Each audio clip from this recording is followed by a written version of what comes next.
Hi guys, today we will be talking about eukaryote cells and prokaryote cells. The eukaryote cell is on the left and the prokaryote cell is on the right. As you can see, there are many more organelles in the eukaryote cell, so it is generally considered to be more complex than the prokaryote cell. Here is a Venn diagram that you can use to compare eukaryote cell and a prokaryote cell and identify them if given a diagram on the test.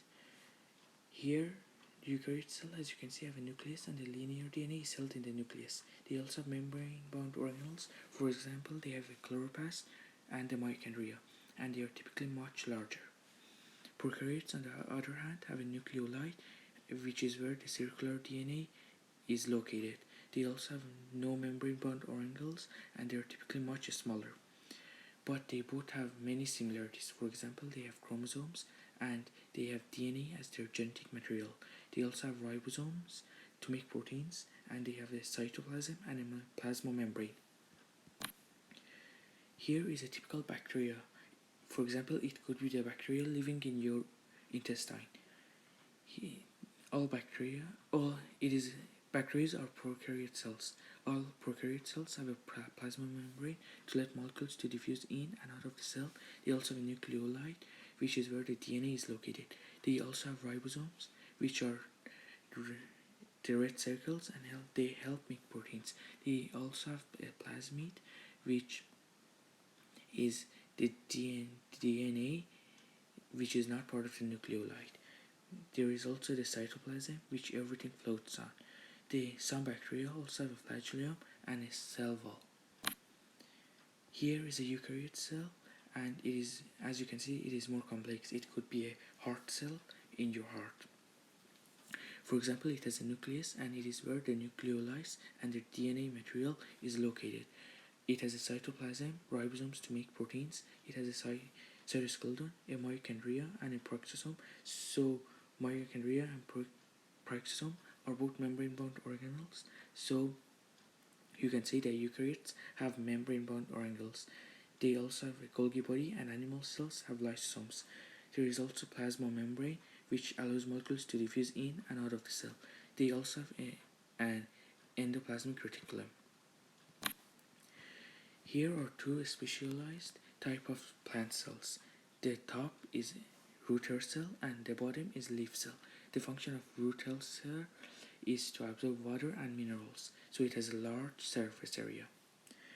The function of the leaf cell is to absorb sunlight for photosynthesis, so it has many chloroplasts, unlike the root hair cell. So if the chloroplasts aren't there, the cell becomes useless and can't make food for the plant. And here are two types of cells, an animal cell and a plant cell. The features of the unique to the plant cells are located on the left. For example, it has a cell wall, a vacuole, and a chloroplast. And on the right, we have the features to an animal cell. For example, centrioles and a lysosome. Try to guess which is prokaryote and which is eukaryotes. If you guess both are eukaryotes, you are right, because they have nucleus and nucleolides and a mitochondria, so they both have membrane-bound organelles. They also have nuclear membrane, cytoplasm, Golgi complex, endoplasmic reticulum, a cell membrane, and ribosomes to make proteins. Here, for the last part of the presentation, let's talk about the origin of life on Earth. First, in the yellow, we have bacteria, the simplest of organisms that evolved the earliest. Here are subclasses of bacteria in the yellow. Then archaeas evolved a million years ago, and they are in the red. They are also prokaryote, and here are the subclasses of archaea. Now on the green we have the eukaryotes, and they include animals, fungi, plants, and they are the most complex organisms.